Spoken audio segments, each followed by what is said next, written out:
Nammo Phat. Good morning. Thank you for joining me this Monday morning for our daily practice check-in. Listen, listen, listen. This beautiful sound calls us back to our true home.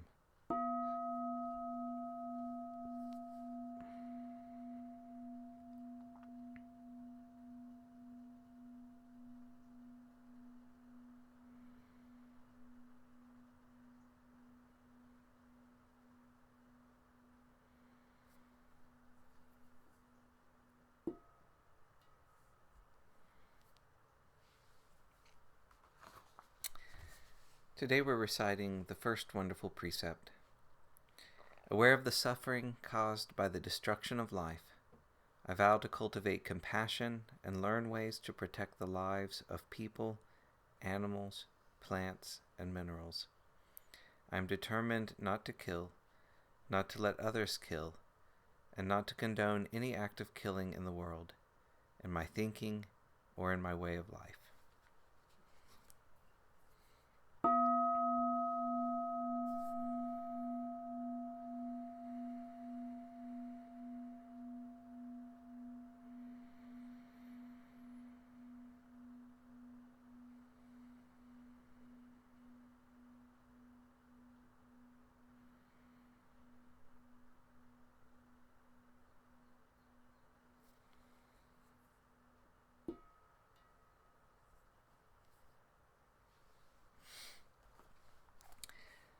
We continue reading Ajahn Sucitto's book, Kamma and the End of Kamma.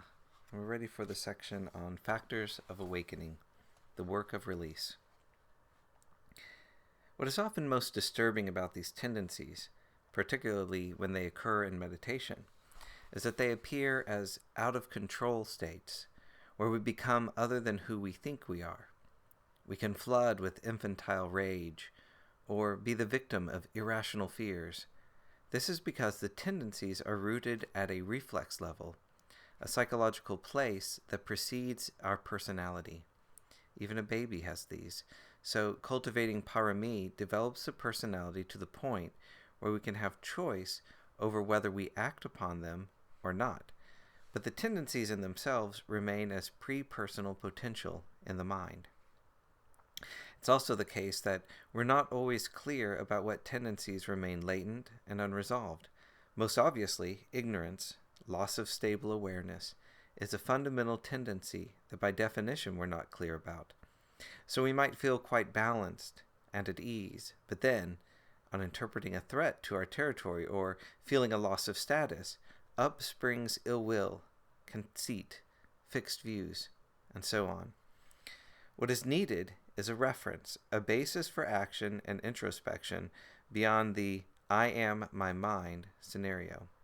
Parami do give you a handle on that because they cause you to witness, move against, and live through the mind's resistances and passions.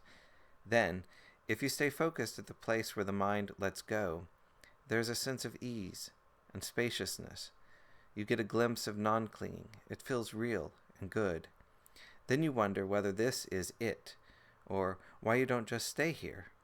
But as the letting go gets sensed as a state, then there's a perception of being or having some essential self that doesn't cling, until the next hit of suffering wakes you up again. So unless we give up the naming out of which all states arise, the latent tendencies to doubt, to views, to becoming, and to identification remain unresolved.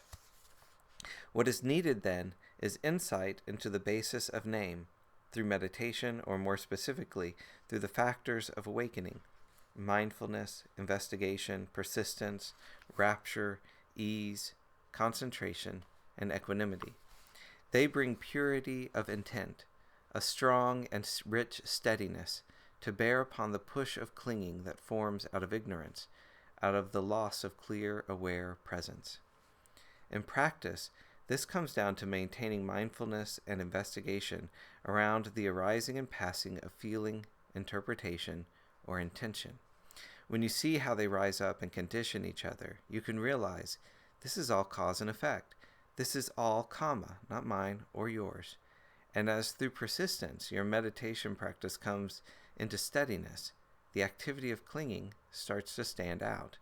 This is because you have a reference to ease, spaciousness, and inner silence that allows you to know clinging by how it feels, a certain tightening in the body-mind, and to recognize the voices, the righteousness, self-pity, and sneakiness through which it speaks. And as you contemplate it, you get the basic understanding that clinging isn't owned. I arise as a result of the clinging moment rather than before it. I don't decide, let's go out and cling today, see how much suffering I can create for myself. So it's not that I have a lot of attachments and cling a lot. It's just that the origin of clinging has not been seen. Clinging is an action, not a person. That understanding encourages us to find a way where we can stop that grasping reflex.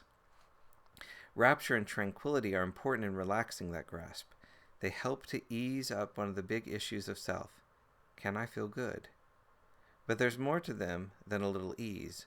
The way they occur in meditation also relaxes the self as doer. You don't do rapture and tranquility, they come to you when the mind is settled in its meditation theme. The experience is rather like being a boat that's beached in the sand as the tide comes in. First, there's a gentle touching by some uplifting quality. Then, gradually, things start gently rocking until the boat is afloat. But it's still intact. So we can let go of self as doer without having to be self as rigid or self as collapse. And then, what does that feel like? How is that quality of openness or non-involvement furthered? Tranquility gives you the ease and sensitivity to really check that out. There's the need to develop that so that the psychology is based on me trying, give up. There's trust in the process of meditation. Then, as mental and somatic tensions relax, samadhi arises to unify bodily and mental energies. With that steady sensitivity, the old kamma of defense and strain can then be released. This release is as much at an energetic as a psychological or emotional level. In other words, it's not only dependent on attitude or understanding, it also depends on not getting caught in the momentum of habitual patterns, the psychologies of self, the anxiety about what is sensed as around and beyond us, and the need to be in control, form a pattern of tight energy in the body as well as the mind, and that energy forms a blockage or exerts a push. Our reactivity is embodied. It is based prior to or beneath our emotional attitudes at an involuntary level where we're not ourselves. And so it takes factors which are not about me trying or me doing it to penetrate that, to go down to that pre-personal potential in the nerve endings and step back from the pool of kamma. This is why we need all the factors of awakening, not just some mindfulness or understanding. It is the power that samadhi instills in awareness that can hold calm and ease at this reflex level. Then, equanimity, the final factor of awakening, holds a dispassionate space. It's more than just a check on emotional reactions. Equanimity as a factor of awakening entails sensing and dwelling in the stillness without owning it. Intention is released from doing anything, from claiming anything, or from forming a conceptual image of the stillness. It's as if the mind is the stillness. This is a place of giving up where nothing need be said or done. But if the stillness is sensed as a state that I have, rather than as that relinquishment, then consciousness designates it as pleasant, desirable. Then there's a firming up around that, and the self forms in order to hold on.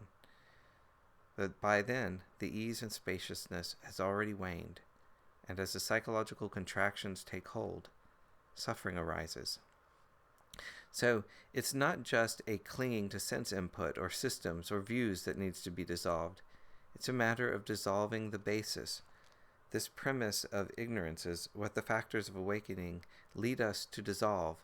They awaken the intention which doesn't support that naming basis of mind. It completely surrenders ever being, having, or knowing anything. This is where the world ends. No world here nor beyond. The fire of such designations goes out.